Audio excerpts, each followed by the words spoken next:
So Bob Lake is professor and professor of the Center for Urban Policy Research and a member of the graduate faculty in the Departments of Geography and the Blaustein School of Planning and Public Policy. He received his BA from Antioch College and MA and PhD degrees from the University of Chicago.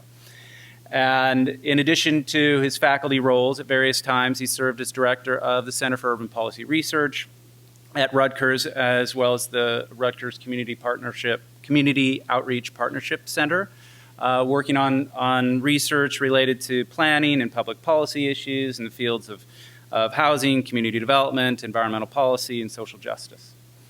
His current research focuses on community-based planning, environmental politics, environmental justice, and the role of social theory in the production of knowledge in the social sciences. So in addition to these various roles, Bob has also been a constant contributor to the production of knowledge in the world of urban affairs, kind of broadly conceived. He's the author or editor of 5 books, roughly 50 plus articles, and numerous book reviews and research reports and public presentations and so on. Then as co-editor of the journal Urban Geography, he also contributed countless journal editorials and commentaries that helped shape the direction of urban research really for decades.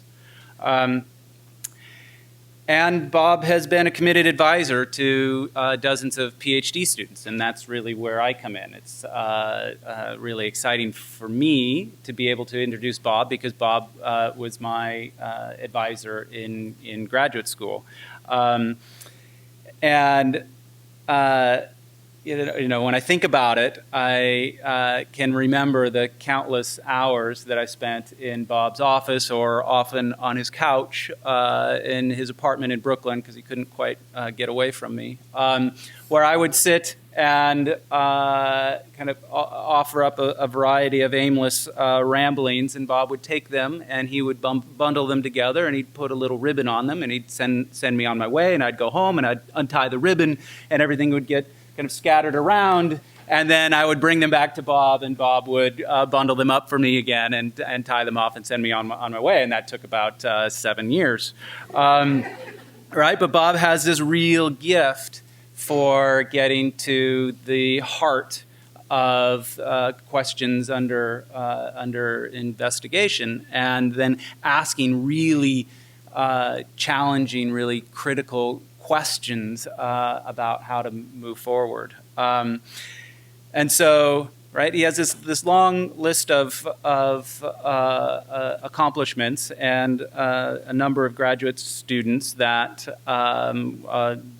think the world of him.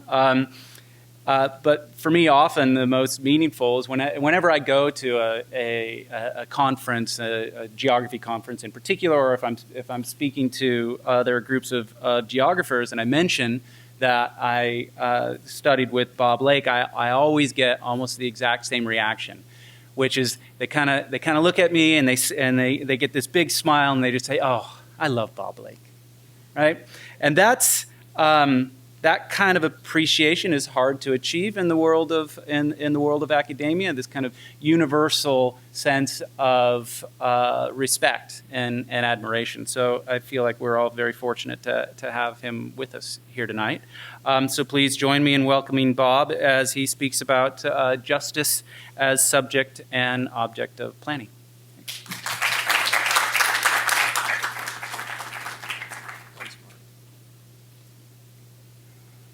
Turn this on.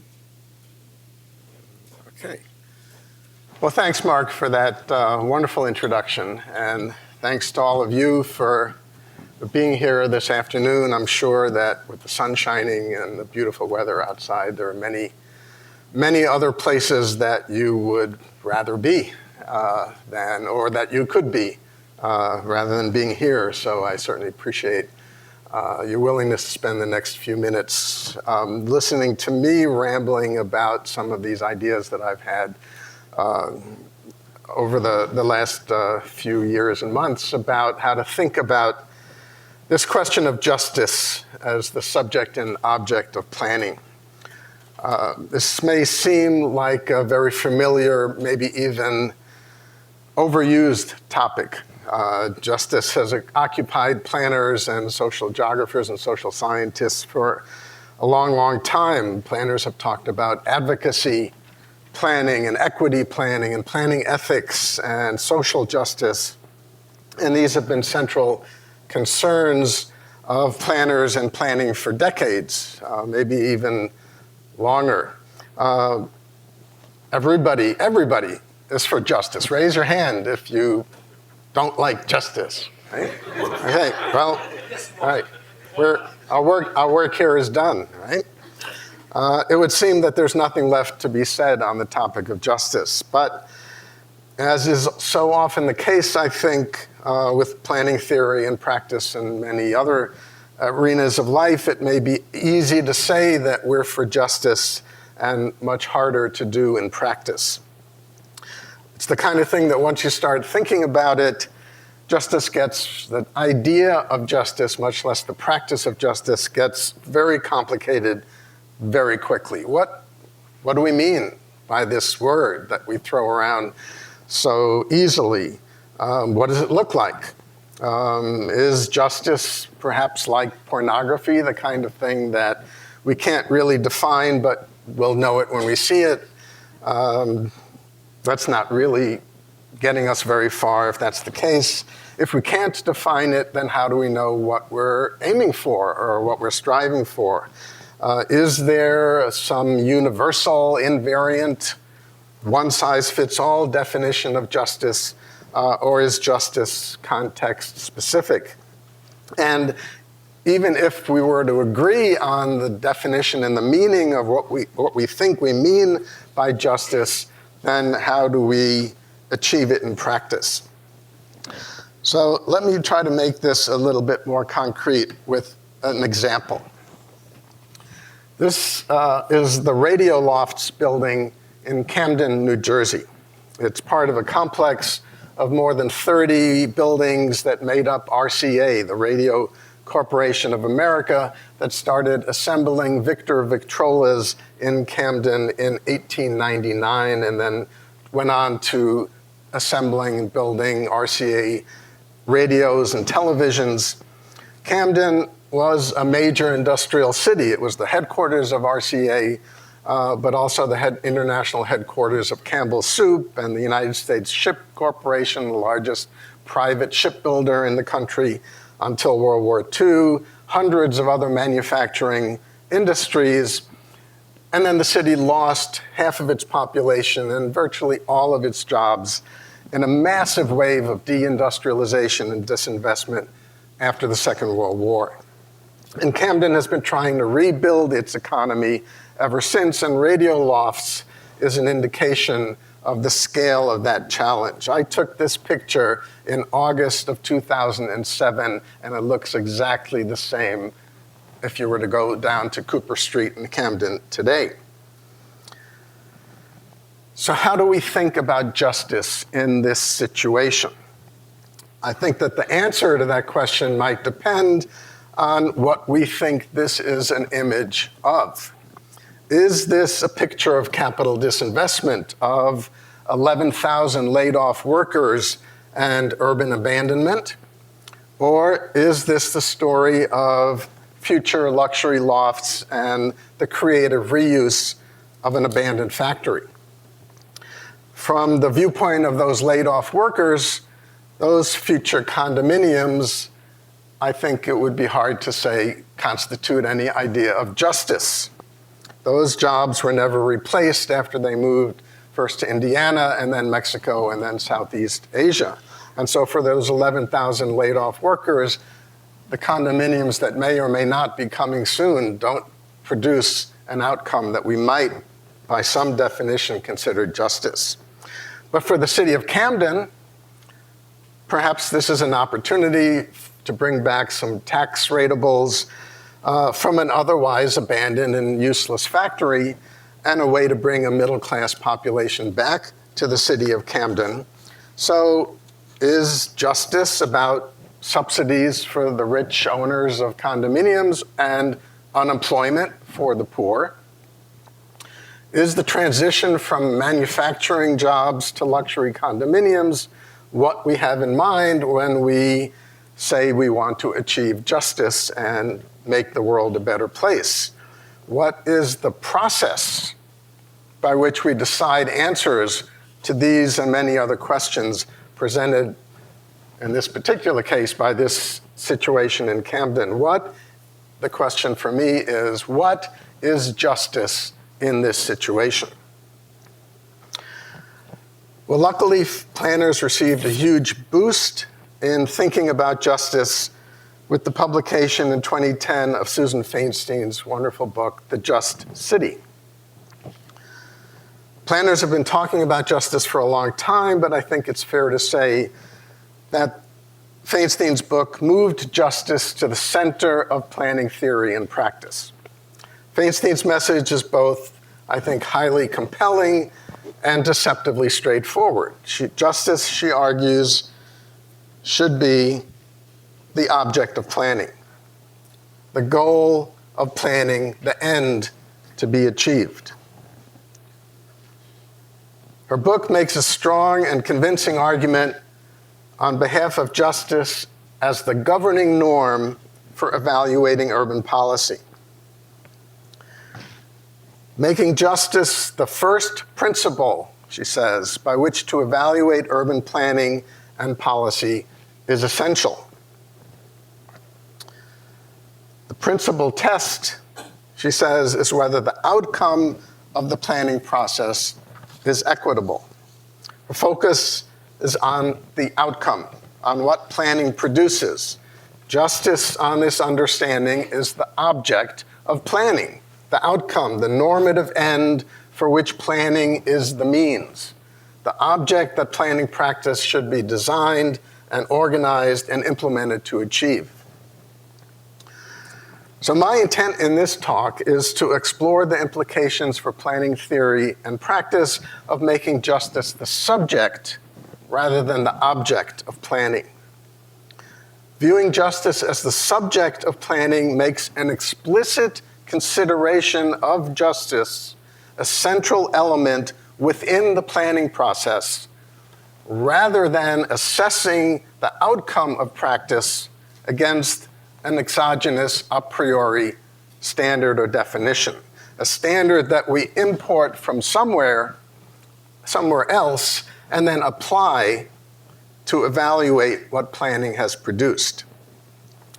My starting premise is that when justice is the object of planning, the criterion for evaluating planning outcomes, specifying the substance and requirements of justice remains outside and anterior to the planning process. We acquire from somewhere a definition of justice, and then we apply it to the outcomes of planning. So justice as the object of planning is produced through planning, but not in planning. Justice is planning's consequence rather than its core. Situating justice as the subject of planning, I want to argue, returns the definition, articulation, and the achievement of justice to a central place within the planning process. Of concern in this view is planning as the practice of justice rather than the justice of planning practice. So in the remainder of this talk, I developed the idea of justice as subject of planning, and I do this primarily by trying to break down the dualisms between subject and object, facts and values, means and ends, and process and outcomes. These are dualisms that otherwise separate the quest for justice as a value from the process of planning as a fact. And to advance this argument, I draw heavily on the pragmatist philosophy of John Dewey, which I find very useful in discussions of planning theory and practice. And I have a confession to make. Perhaps the title of my talk might more accurately be something like WWDD, what would Dewey do? So I'll then examine some implications for the planning process of situating justice as the subject. And in the final section, I'll try to take a very brief look at some recent planning and urban studies literature to find some illustrative examples of what it might look like to situate justice as the subject of planning. And so please bear with me through the sort of vague theoretical part, and I'll try to ground this example, ground that discussion in some examples in the last part of the paper.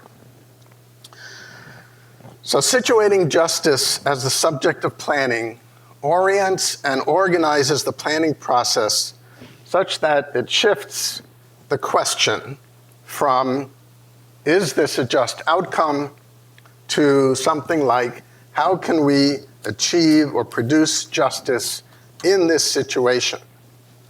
And perhaps put another way, there we go, justice as the subject of planning shifts the question from, is this a just outcome, to, what are we doing, and is it just for us to do this? But this is a tricky question, or this rephrasing, this latter part version of the question that I'm posing is a tricky question, because situating justice as the subject of planning understands this question, what are we doing, and is it just for us to do so, as a single, unitary, indivisible inquiry. A single, unitary, indivisible question, where what are we doing and is it just for us to do so is a single question. It's almost a redundancy, where asking the first part, what are we doing, is already and necessarily asking the second part, is it just for us to do so? We're asking, what are we doing, is asking, are we doing a just thing here? Now, why am I making such a big point about this? Why do we need to think of this as a single unified question? The problem with separating this into, we have a language problem, because we have to use that word "and" there, and it makes it sound like this is two separable questions. But the problem with separating this into two questions, separating the question, what are we doing, from the question, is it just for us to do it, making this two separate questions doubles the difficulty of what we're trying to do. It gives us two separate questions, neither of which we have a satisfactory way to answer. If we pose these as two separate questions, we first have to figure out what reality looks like. What are we doing? What's going on out there? And then separately, we have to figure out whether we think that that reality is a good thing, the kind of reality we want to achieve, the kind of a reality that we would define as just. This is precisely the separation of facts and values, separating the descriptive from the normative, separating facts, the descriptive, the what are we doing, from values, the normative, is it just for us to do so? And the problem with that separation is that now we have two very difficult problems instead of only one to deal with. Consider the question, the separate question, what are we doing? This is the question of describing reality, and it requires a rather startling assumption that there is indeed a reality out there that we can describe. But that assumption requires us to do something impossible, which is to be in two places at the same time. We need to be able to see reality out there, and we need to see, I think I can do that. We need to be able to see reality out there, and we need to see ourselves experiencing that reality, and we need to see that the reality that we are experiencing and the reality that is out there are one and the same thing. But where are we standing? From what vantage point is it possible where we can be both within our experience of reality and see the reality that we are experiencing both at the same time. There is no such standpoint because, for better or worse, we are, each of us, stuck within our experience. Either we are experiencing reality or we magically have access to reality outside of our experience, but we can't do both at the same time, which we are nonetheless required to do to be sure that the reality we are experiencing, the what are we doing, and the reality waiting out there for us to experience it are both the same thing. So the question, what are we doing, as a separate standalone question, can never be answered with any certainty. We can only say perhaps what we think we're doing or what it seems to us that we're doing, but we can never be sure. And we may as often be wrong. Not necessarily self-delusional or in a drug-induced fog, but just unable to see ourselves for what we really are. And even if we were able to solve the problem of knowing what we're doing, we would still have the separate question, the whole separate dilemma of answering the normative question, is it just for us to do it?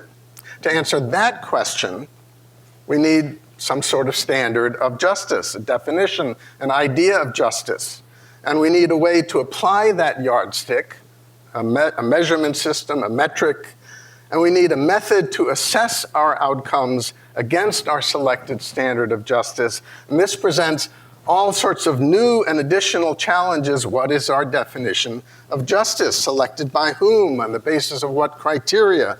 Is this a universally applicable standard, or is it context specific? And how do we decide? And that's only a partial list of questions. So in trying to answer the second part of this question, is it just for us to do this, we've just produced not an answer, but a longer list of questions.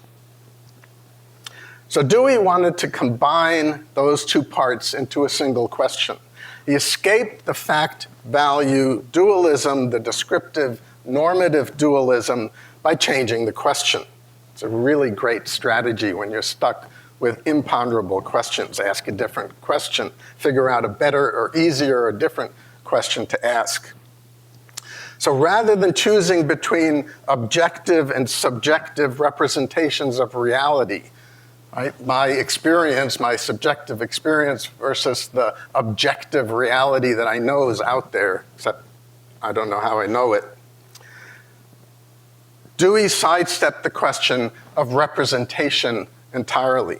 He rejected what he called the spectator conception of knowledge, in which Dewey said, I quote, "We tend to think of knowledge after the model of a spectator viewing a finished painting rather than after that of the artist producing the painting."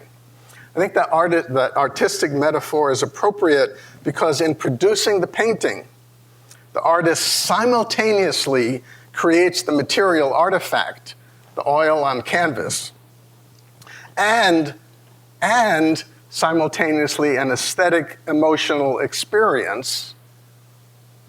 And the two creative productions, the material and the emotional aesthetic, are one and the same.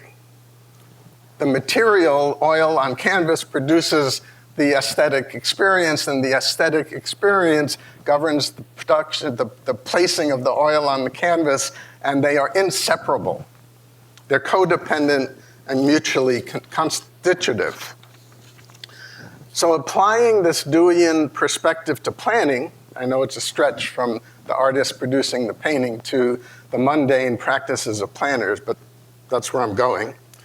Justice becomes the subject guiding a planning process toward desirable ends rather than the object of planning revealed in its outcomes. So planning with justice as its subject comprehends the descriptive, the what are we doing part, and the normative, is it just for us to do so, as simultaneous and mutually constitutive, rather than a sequence of separate questions in which each is contingent on the preceding answer.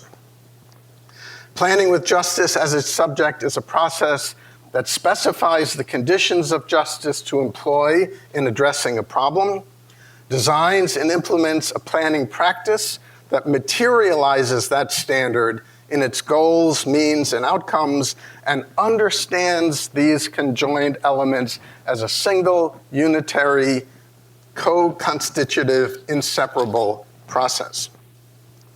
Adopting justice as the subject of planning materializes the practice and the principle of justice, as it were, from the bottom up and the inside out within the planning process, rather than from the top down and the outside in. So what are the implications for planning of situating justice? I'm going to skip that. Situating justice as its subject. Situating justice, I know this is a lot to have up there, but I'm going to go through it step by step, so don't panic. Situating justice as the subject of planning informs a substantial reconsideration of the assumptions, aspirations, process, and scope of planning practice. Planning with justice as its subject, I want to suggest, is anti-foundational and contingent rather than universal. It's anticipatory and generative rather than retrospectively evaluative. It's simultaneously local and global rather than delimited at the scale of the individual planning project. And it's radically democratic and inclusive rather than a process dominated by experts. So that's a lot to take in, and let me take it one step at a time. Foundationalism and anti-foundationalism are big words that get at the question of our definition of justice. What is it, and where, most importantly, do our ideas of justice come from? Situating justice as the subject of planning invokes an anti-foundational, contingent, and provisional approach to the specification of justice. Anti-foundationalism rejects appeals to invariant, universal, axiomatic, or transcendent precepts whose origin is somehow outside or independent of actual human experience.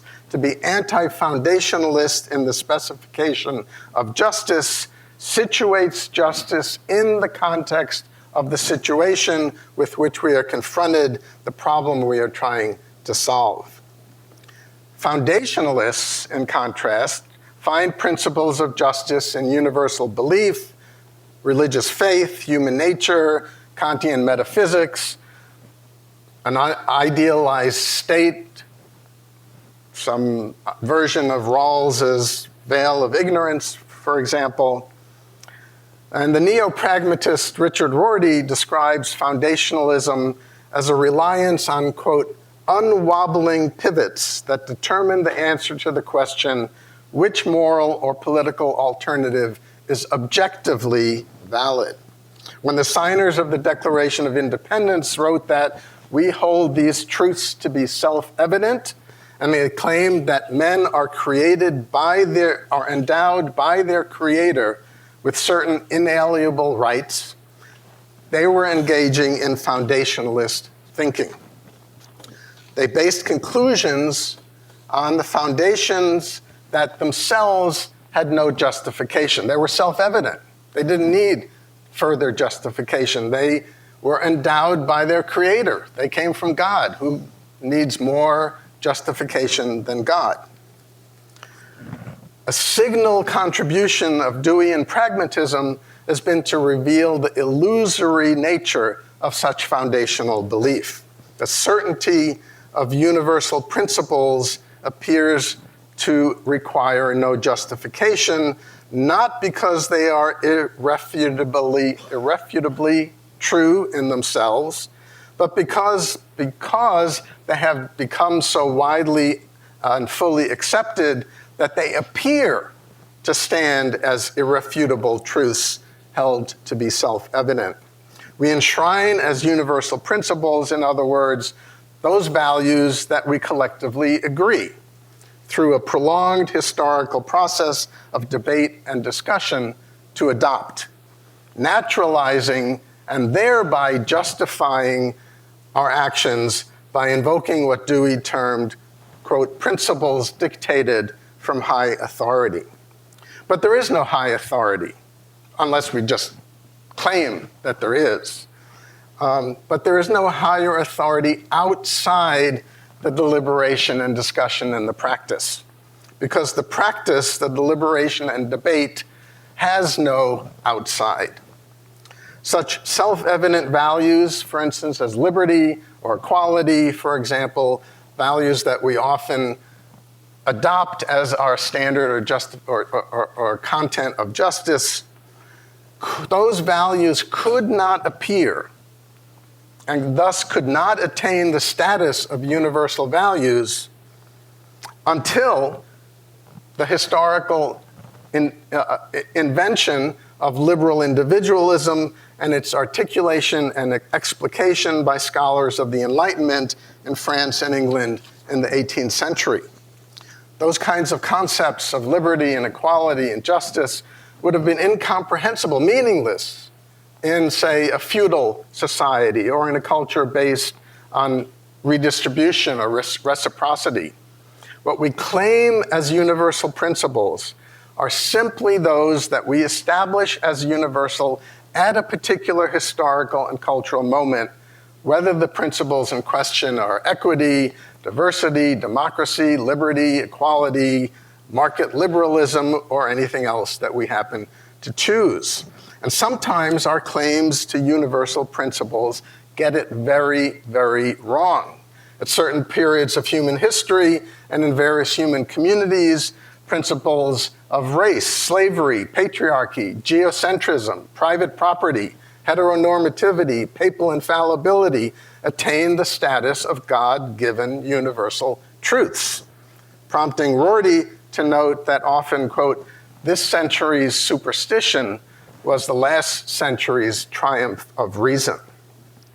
So relinquishing the certainty of those universal foundations, being anti-foundational planners, emphasizes the situated, contingent, provisional, and deliberative character of the specification of justice.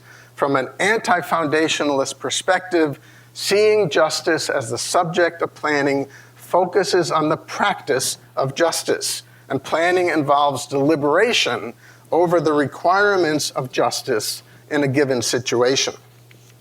Instead of knowing in advance what justice is, importing those universal principles, those foundational principles that themselves have no foundation.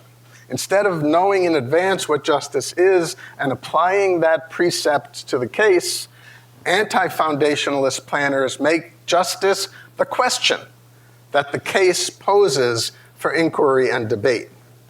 So now the question for planning becomes, what is the just thing to do in this situation?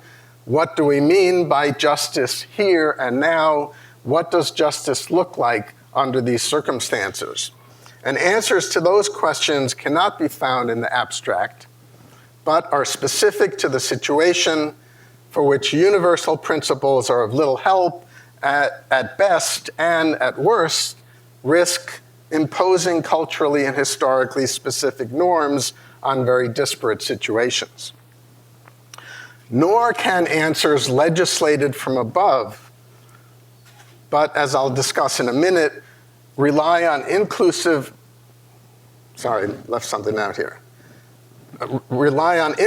deliberation reflecting the multiple perspectives of those engaged in the situation at hand.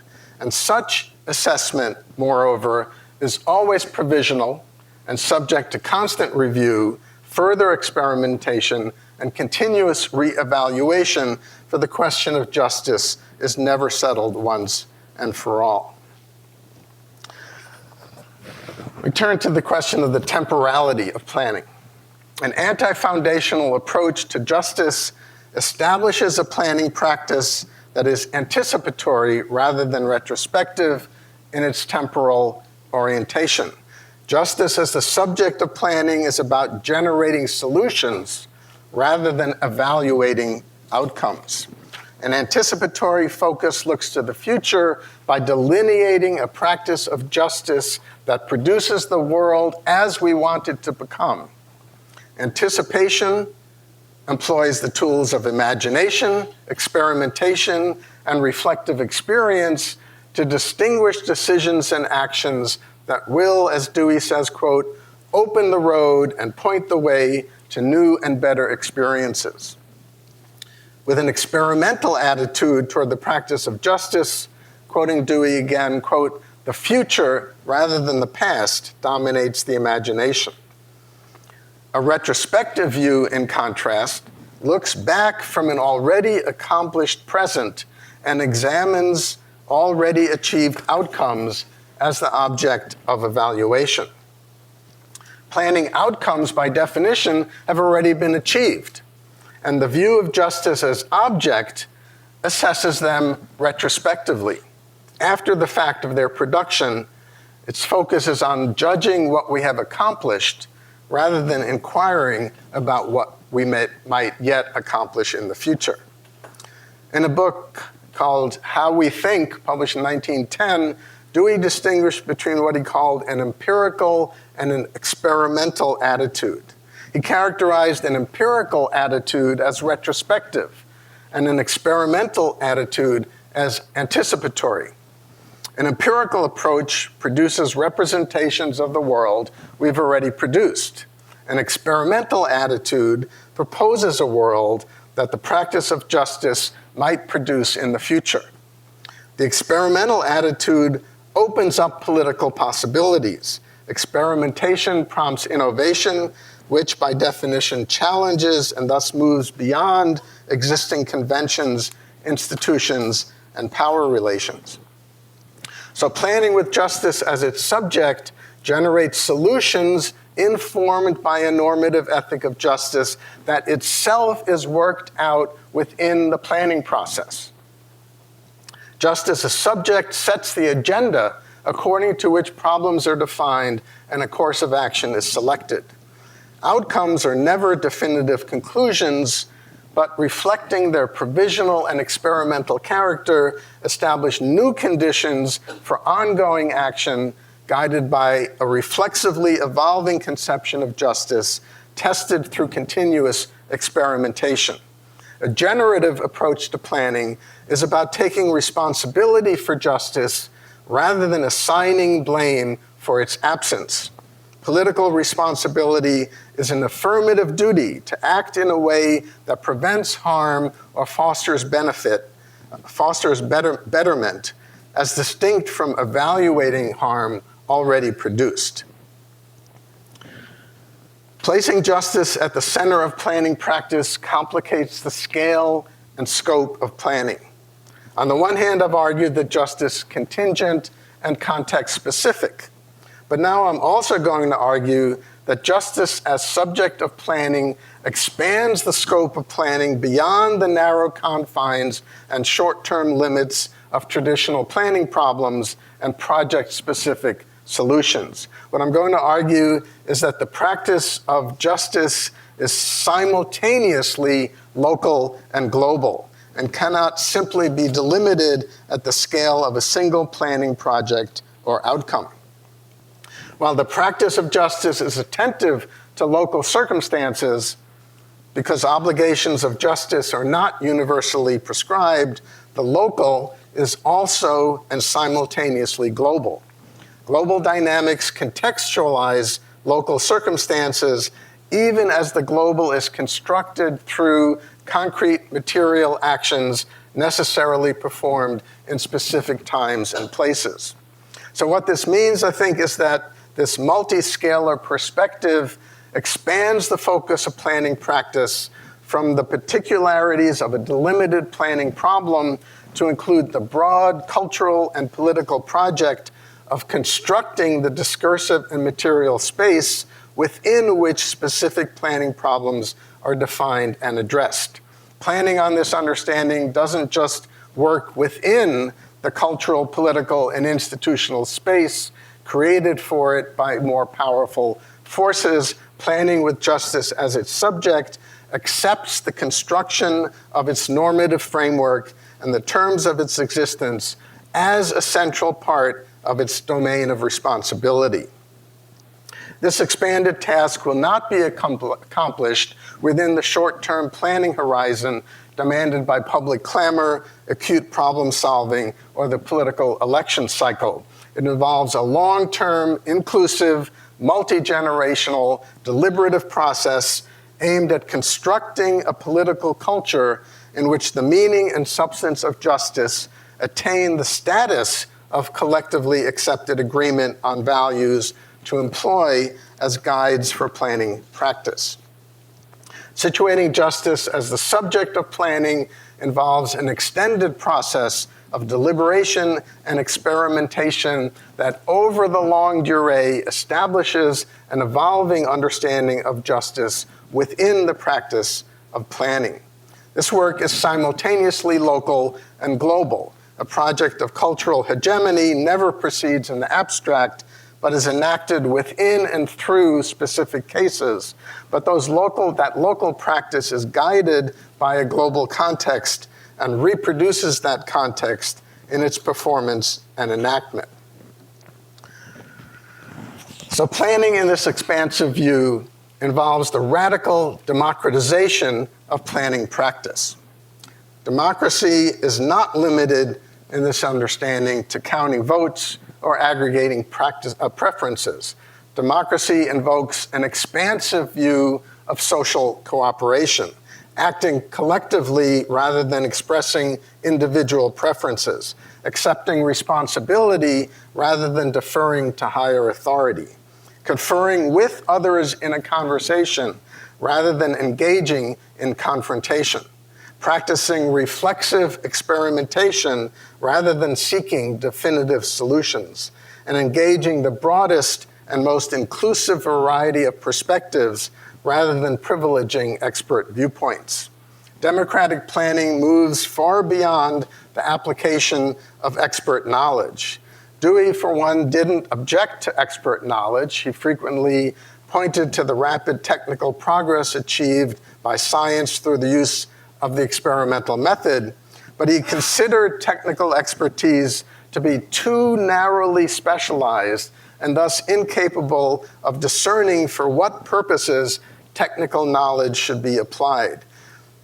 The shoemaker, Dewey observed, is a judge of a good pair of shoes, but he is no judge at all of the more important question, whether and when it is good to wear shoes. And he went on to say, in the degree in which experts become a specialized class, they are shut off from the knowledge of which needs of the shut off from knowledge of the needs which they are supposed to serve. A class of experts is inevitably so removed from common interests as to become a class with private interests and private knowledge, which in social matters is not knowledge at all. No government by experts, he continued, in which the masses do not have the chance to inform the experts as to their needs can be anything but an oligarchy managed in the interests of the few. So Dewey believed throughout his prolonged career in the ability of the public to debate, recognize, and articulate an understanding of the common will, and he saw it as the responsibility of experts, including planners, to provide the conditions for this to occur. We're doing on time. So let me real quickly try to bring this back to earth with some examples from the literature. And this is very selective, and I'll try to do this very quickly. Gordon MacLeod and Colin McFarland, in their 2014 article, discuss what they call, quote, grammars of urban injustice, to describe the multiple and shifting vocabularies framing claims of justice and injustice in particular historical moments and spatial contexts. Their point is that there is no singular universal concept or measure of justice that can be applied in all times and contexts, but there are instead multiple and varied vocabularies, concepts, and ideals of justice that should be the subject of critical reflection, contestation, deliberation, and debate before they are applied as yardsticks by which to evaluate planning outcomes. Anna Brand's 2015 study of redevelopment planning in New Orleans used qualitative interviews and observation to document widely divergent conceptions of justice and equity operating across 3 New Orleans neighborhoods struggling to recover from Hurricane Katrina. Residents in the predominantly white, middle, and upper-income Lakeview neighborhood of New Orleans defined equity in terms of a justified reward for individual accomplishment and self-sufficiency. But in the African-American mixed-income Treme neighborhood, equity referred to protection from displacement and gentrification. And in the low-income African-American Lower Ninth Ward, equity entailed a claim on city resources in the face of planned shrinkage. So I think what this case of New Orleans, these 3 neighborhoods in New Orleans reveals is that equity or justice is not a universal concept, but one, as Anna Brand shows, quote, that different social groups actively construct and make claims on the state and to support their own interests. The varying claims reflected different historical and material contexts and promoted different planning outcomes in the 3 neighborhoods. The New Orleans case demonstrates that problematizing the meaning of justice or equity complicates the practice of equity planning once it is unmoored from the certainty of universal foundations. But showing that the grammar of justice is up for grabs also presents an opening for planners to contribute to situated deliberation concerning the specification of equity and justice under conditions of racial, structural, and spatial inequality. But how well are planners prepared to practice that form of planning? Mediating a deliberative process aimed at clarifying conditions of justice represents, I think, a distinct departure and a methodological challenge for planners educated within the rational technical paradigm. So a first step in redirecting planning practice towards justice as its subject involves developing a fuller understanding of the variety of justice claims, the sources from which they spring, the types of justifications forwarded in their support, and how these claims are mobilized and deployed to affect planning outcomes in specific settings. A potentially useful literature, I think, has emerged that addresses these issues by integrating ideas from recent French and American pragmatism. And in a recent series of articles, Crispian Fuller and Meg Holden examined the sources of justification that mobilize action in particular planning contexts. Their focus is on what they call justificatory regimes, which they define as discursive framings and strategies employed by actors seeking to legitimate their claims in the context of political deliberation in the public sphere. Actors on this account reference disparate worlds of justification that, quote, provide systems of shared meaning for actors deriving from common values that influence how actors engage with other actors, interpret situations, and work through interactions. Such regimes of justification range widely across often non-intersecting societal domains, including, for example, values of economic gain, productive efficiency, civic solidarity, individual creativity, care and nurturance, spontaneity, and stewardship, among others. And the decision to reference one or another of these values is historically contingent and context-specific. It may augment legitimation in some instances and undermine it in others. For instance, when a value of care justifies an action in the domestic sphere but subverts its legitimacy in the market. And it is constantly produced, frequently contested, and subject to change. The value of these accounts, I think, is to accentuate the situated, constructed, and unstable nature of justice claims, a significant departure from those self-evident claims of universal foundations. Gaining an understanding of the dynamic through which actors deploy those worlds of justification to assert justice claims in specific settings would help planners to participate effectively in the deliberation that produces planning outcomes.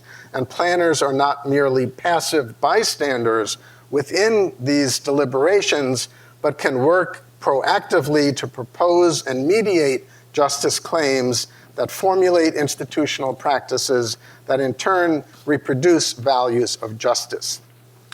So, in conclusion, establishing justice as a subject of planning instigates a radical realignment of planning practice. From finding justice in planning's outcomes to making justice as the aim of planning.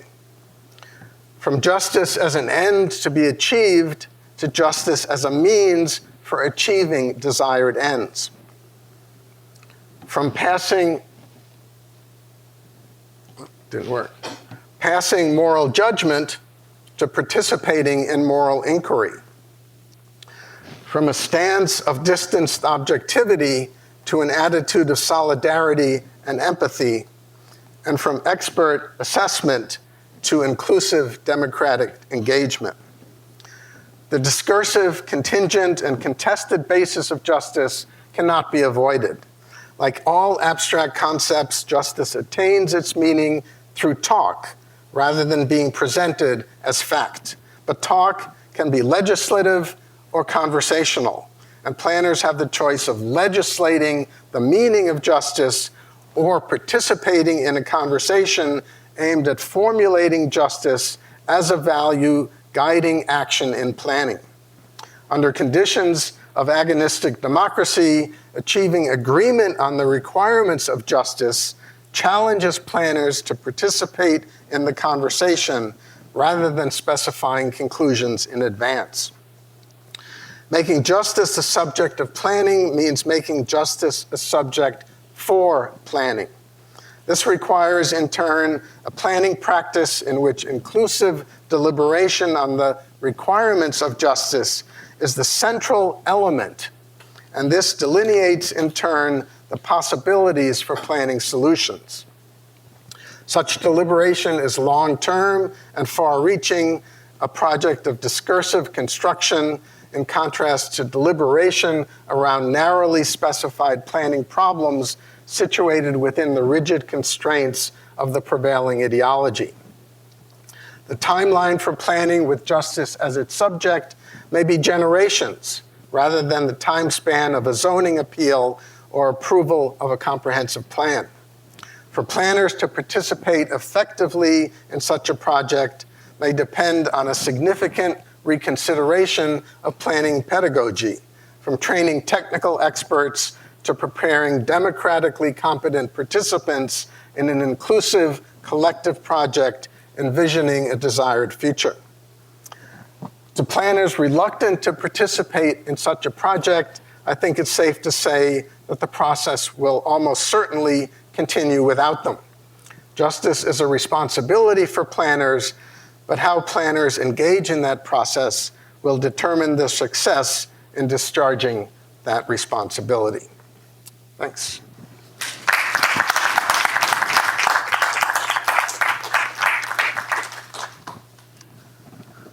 Okay, so we have time for questions. Thanks, Bob. Let me ask a question that gives you a chance to pull some more interest out. The language was complex enough that I think. Oh, are you recording? Yeah. Okay. Could you perhaps give us examples, perhaps I would say from the New Orleans case, the brand study that you mentioned, of what planners would actually engage in real time, when in fact you noted that in the three neighborhoods, the conception of what was just was quite different, And I would venture to say that within the three neighborhoods, the conception was Sure. different. So how do we talk about justice in reality as we're trying to go through a process that will determine investments? Yeah, well, that's the inevitable question that follows this kind of presentation, which is, okay, well, what do we actually do and how do we do it? And that's an entirely valid question. I think the implication of the talk is that we try to figure it out. We engage in discussion and deliberation, we mediate discussions, we promote discussion, where the idea is to try to figure out what we're doing and is it the just thing to do in this situation, and make that the question for deliberation. And maybe in that particular instance, in that particular case, we'll get the answer right or wrong, or more right or more wrong, and then we go on. And that each case is the condition for moving on to the next case, where we can learn from the previous experience about whether that turned out to have been a useful answer to the question. But this is not about there's never the possibility of definitive right answers in every situation.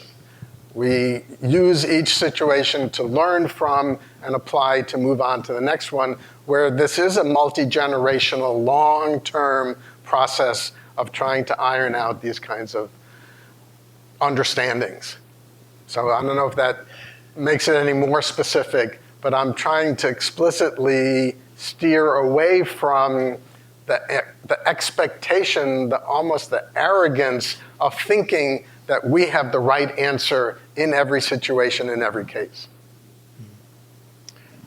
Well, thank you. Wonderful. I have a bit of a sort of trying to figure out the matrix a little bit. So if you go to the table, it reflects on the response you gave to JW.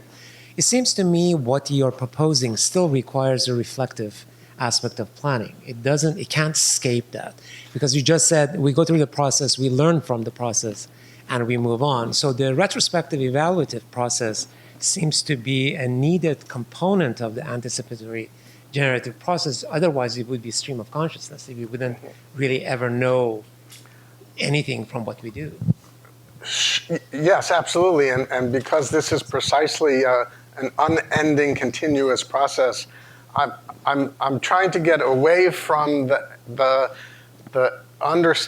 expectation, the understanding, the conclusion that there is a conclusion, that there is an outcome, that's as immediately as we've achieved an outcome, we've created a new starting place. And so to get away from to not think about evaluating the outcome so much as evaluating where we are in order to move forward. So retrospective would be for that case. From the vantage point of that particular case, but that particular case, there is no end of history. There is no end of the case. There is no outside of the process. We may lose interest. We may go on to something else. There may be a bigger fire or a louder alarm somewhere else that demands our attention, but the world still continues whether we're paying attention to it or not. Thank you. I thought it was a wonderful talk, and I actually think that we hope our community planning graduates will be those kinds of people. So it's not a traditional kind of technocratic degree. The thing I actually want to make more of a comment than ask a question. I'm a cultural anthropologist, so I don't come to this through planning. And what I'm actually interested in is the way you approach a problem. So it's even more than evaluating this retrospective evaluation at the end. It's even assuming that you know what theory to take into the problem. And there's been lots of conversations within anthropology that have been kind of going after some of the Marxist overdetermination of what we do. And actually saying if we might be able to see pro-poor and, in fact, pro-market solutions to poverty. And so I love this because I think it's in that same genre. Thanks. Yeah, I think that's part of that experimentation, that openness, that that willingness to relinquish the certainty and the arrogance of expert knowledge, of prior knowledge, where it's we need to accept the reality that we need all the help we can get from as many different perspectives and places as we can get it. And it might lead us to very unexpected and imaginative and surprising solutions and directions, and then we have to look at those and see how did that work out. And some unexpected solidarities. Yes. Sarah had her hand up a while ago. Thank you, JW. Okay, I'll get it back first. No, you go ahead. You have it. I'll pass it to you when I'm done. I just want to follow up because it's related. Bob, thank you. And I want to follow on Ali's question as well as Lisa's comment about our master's degree in community planning, because it has indeed been our intent to formulate these, the capacity to inquire, what does it mean to have a just city? What do we want the city of Tacoma to be like, but indeed cities where any of our graduates will be working. So I was happy to see Anna Brand's work up there. Students were asking about the degree that's on my syllabus in planning for equity. And I also was really delighted to see you mention Meg Holden, because this table in particular put me in mind of Holden's work. And when she draws upon Boltanski and Thévenot and the orders of worth that are used to justify actions or paths forward in different situations, it seems to me that one needs, and this is where I'm following up on Ellie, one needs justice as object every bit as much as one needs justice as subject, because if one is in the process of determining and figuring out what is just in this situation, it turns out that we have to draw upon history, or we have to draw upon economics. And your quote about Dewey saying, that he wasn't about being anti-technical expertise. So I wonder how as a knowledge producer, and in putting forth the idea that one needs to focus more on justice as subject, how you as an author and as a theorist mitigate against the danger of losing any kind of value or importance that we still depend upon and we still need from a justice as object perspective, because it seems to me that remains really important to be able to draw upon evaluative mechanisms or kind of foundational principles, even if we're uncomfortable with universality in the abstract, that sometimes is the basis for crafting common ground. I guess my preference is to think of justice as an aspiration rather than an object to be achieved. My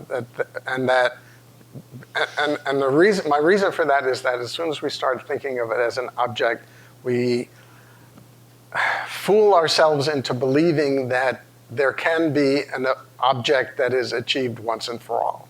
That this is perpetually and continually a process of moving toward an ideal rather than assessing whether we have achieved it. Making claims that we've achieved justice, aside from the hubris involved in that kind of a claim, implies that there is an end, that now we can stop worrying about it. And I think that the reality, which is maybe the wrong word to use, but it is that the world continues and things continue to change, and just as we thought we had figured it all out, we may discover that we need to go back to the drawing board because the world has changed and it's a different world now in some way, in some respect, if only because our ideas and our goals and our aspirations have changed. So yeah, I want to keep that thing going rather than assuming that we can ever stop worrying about it. Hello again, Bob. There's many questions I have, but I'll limit it to one. In the presence now of my past, present, and hopefully future professors, for I'm entering this master's program myself, it's refreshing to see that this topic is still on the table, because most of us have seen it not only as just environmental and social justice, but sustainability too, that term thrown around and how to define it. What stuck out the most with me in your discussion is similar to JW's when you spoke about New Orleans, and the planned shrinkage. That phrase alone, and you spoke about reality. Whose reality was that term coined towards or from is my main question. Well, so back in the 70s, when New York City was facing municipal bankruptcy and massive population loss and loss of New York, along with many other places, there was a very one of the editorial board members of the New York Times, Roger Starr, published an editorial promoting what he coined the phrase planned shrinkage, where he was arguing that there are vast sections of Upper Manhattan and Harlem and the Bronx that had been abandoned, and what the city should do under circumstances of near municipal bankruptcy and revenue shortfalls is just cordon off those sections that have been abandoned. Don't worry about street lights and paving the roads and collecting the garbage. We need to plan the shrinkage of the city. And we've heard very similar things now, 40 years, 50 years later in Detroit, where it's not about regenerating and re-energizing the city and its municipal services, but the city is now a third of its former size, and we need to put a fence around those abandoned neighborhoods and plan the shrinkage of those places. That same term reappeared apparently in New Orleans in the most devastated sections of the city after Katrina, where the argument was, well, just close it off and don't worry about it. Stop worrying about it. Despite the fact that there were still human beings there, and there were still people with either had or anticipated a return to those neighborhoods where they had lived lives, developed social ties, had community connections, and everything else. But the proposal was to shrink the city in response to the reality of abandonment. So I'm not sure if that answers your question, but yeah, that term is out there. Yeah, whether it answers it or not, we're just going to move on. So I can't tell if it's Dewey or if it's your reading of Dewey that is, mentioned it before in conversations, that it's very radically humanistic, right? That it's really founded in a fundamental belief in the ability of humans to kind of to do this, right? And the way that you talk about justice as subject, it's inspiring, but it also sounds really, really hard. Yeah. Right. And I get the sense that part of Susan Feinstein's motivation is ironically kind of pragmatic, right? It is that this is something like we need some way of doing something when we haven't been able to do very much because we can't seem to figure very much out. And this idea of justice as subject seems to require so much more of participants. Yes. And so how do you reconcile that? Nobody said this was going to be easy. Yeah, that's what I thought. When I talk about this in my planning history and theory class, invariably somebody raises their hand and said, I was at a community meeting last week and it was full of crazy people yelling and screaming about everything except what the meeting was there to discuss. And it doesn't work, and it's dysfunctional, and have you ever gone to a public hearing or a public meeting, and all the crazies come out, and it's a waste of time. And they're not making this up, right? So then the question is, what do you do? So one answer is we leave it to the experts, the planners who know what the answer should be and how to get there. And what's important is getting to the right answer and put all of that deliberative, democratic, inclusive stuff aside because it's a pipe dream and we don't have time for it. It takes way too much time. We need to get an answer to this problem now, and we know how to do that, and so let's move on. Well, so I think that, and there's a lot of, that's a very seductive approach.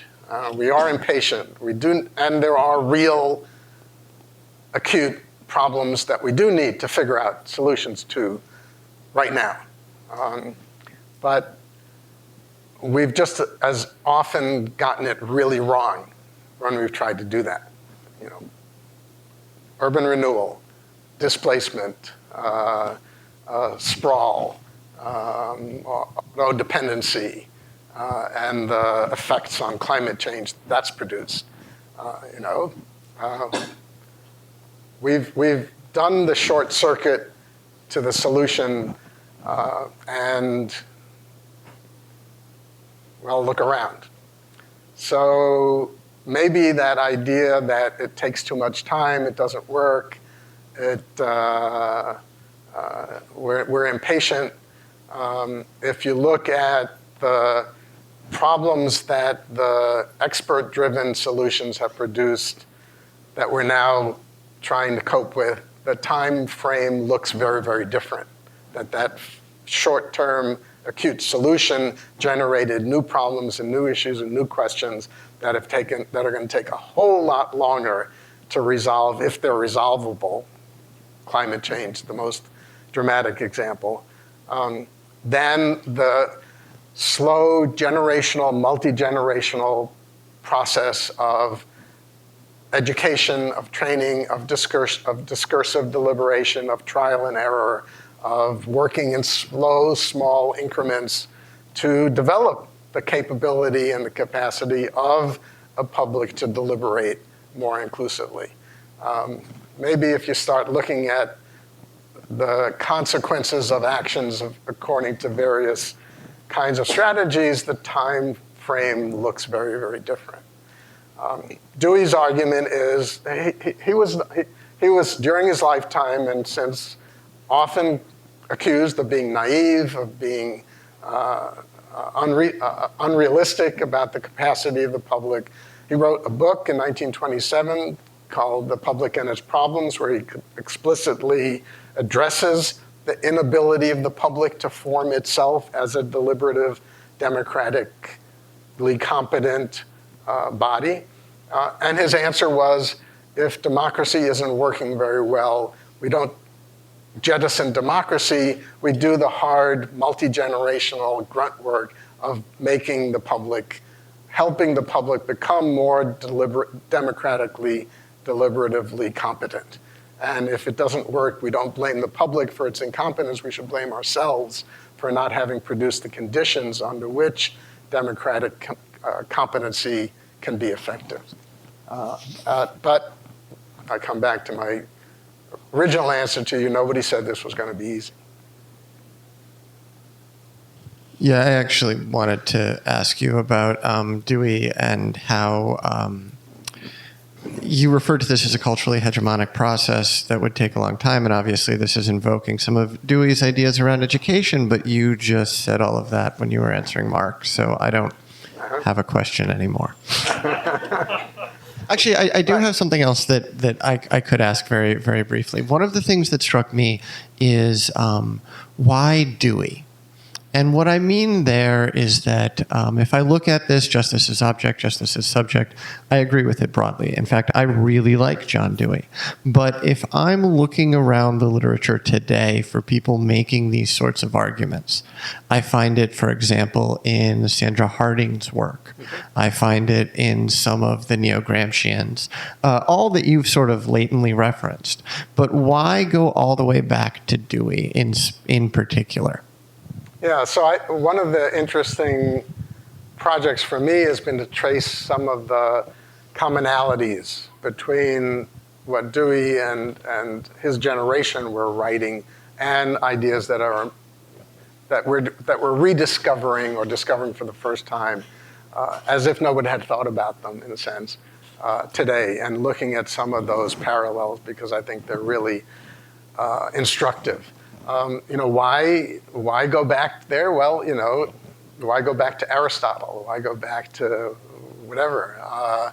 Those ideas are out there. I think that part of the irony of thinking of this as a multi-generational, long-term project is that,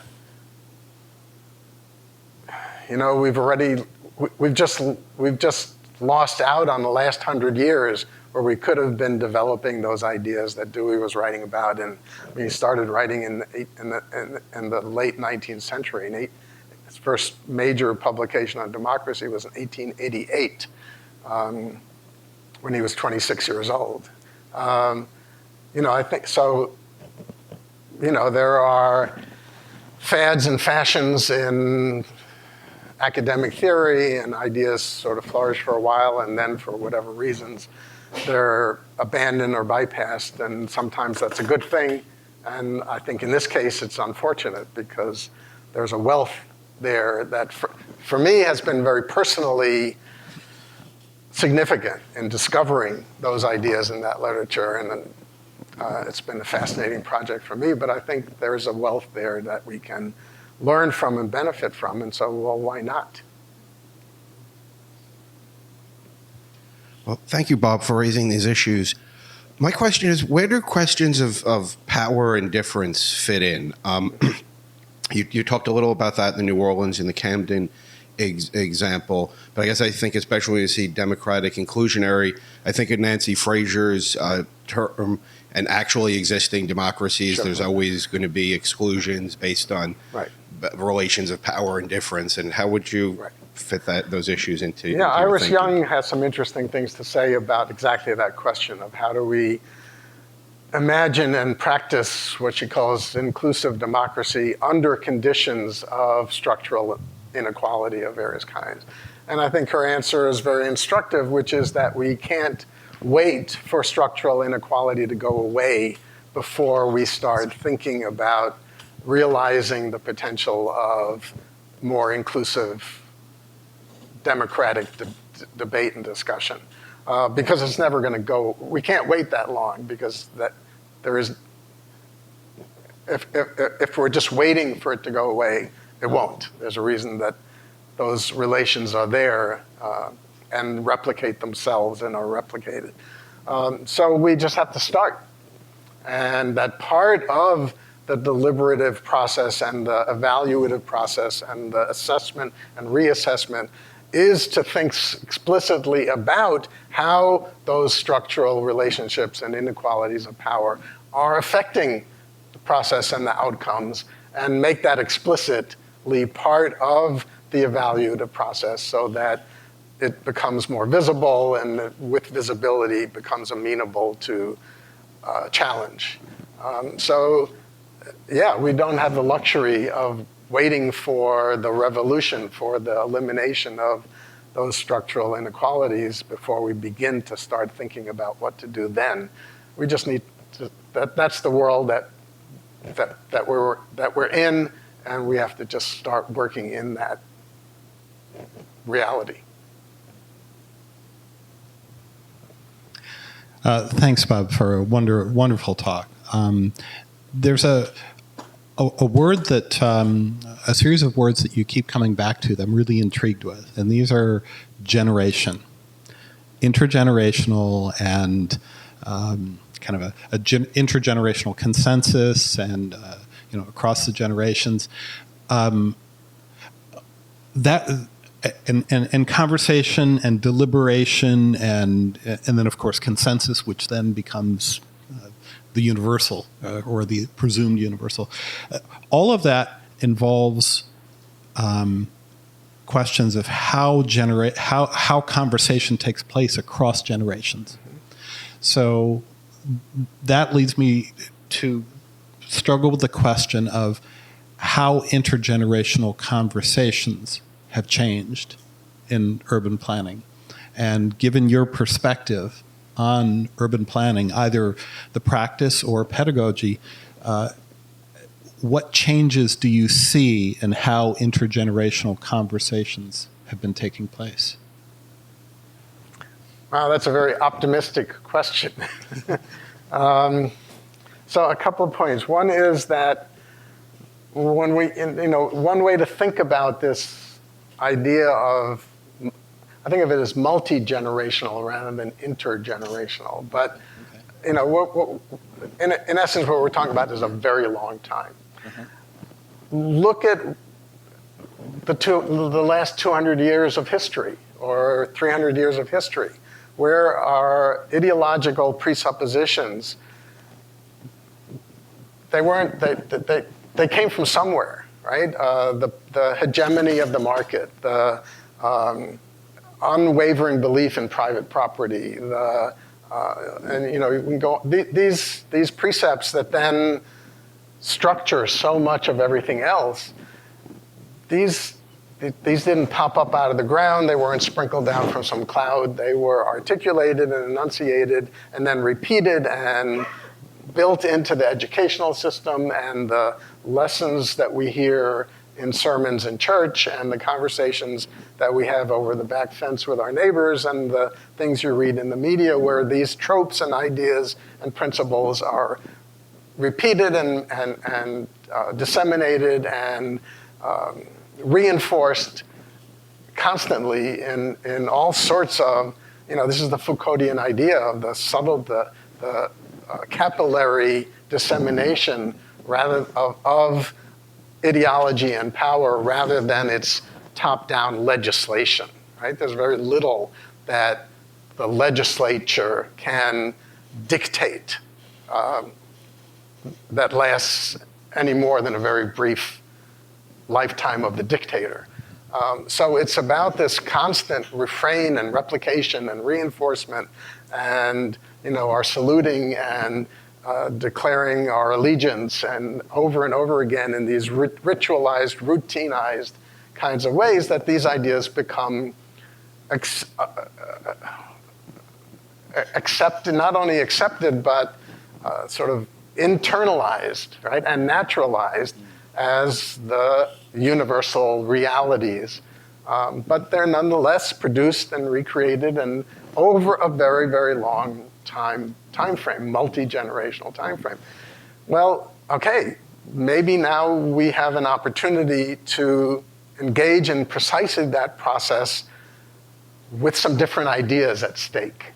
And it's discussing what those ideas should look like, and then beginning to engage in that long-term, very multi-generational, educational inculcation kind of process that we can begin to turn that ship,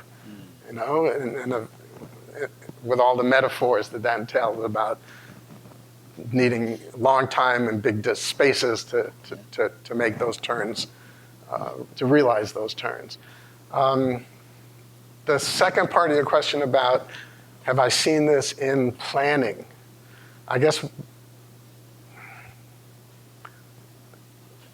two answers to that. One is that I want to sort of make a claim about how planning hasn't been around long enough but clearly there is an evolution in planning theory. There are points where we have seen the introduction of startling, in some cases, ideas within planning about what it is and how to do it, and in particular that shift from the rational technical school to the coming out of the progressive era and the promise that that provided of avoiding the political backroom deals through which so many solutions were produced, improving on that through the rational technical analysis of problems and solutions, and then beginning to realize that maybe that also had its own drawbacks and shortcomings. And Paul Davidoff comes along and starts talking about advocacy planning, and Patsy Healy talks about communicative planning. And you know, does this actually filter down into practice? You know, maybe some of those ideas will. I think certainly they're part of the discussion and the debate. But it's that also is a long and slow process, and it'll take a long time to turn that ship around too. But yeah, I think it's at least there in the discussion. Okay, well, I think we're out of time, Bob.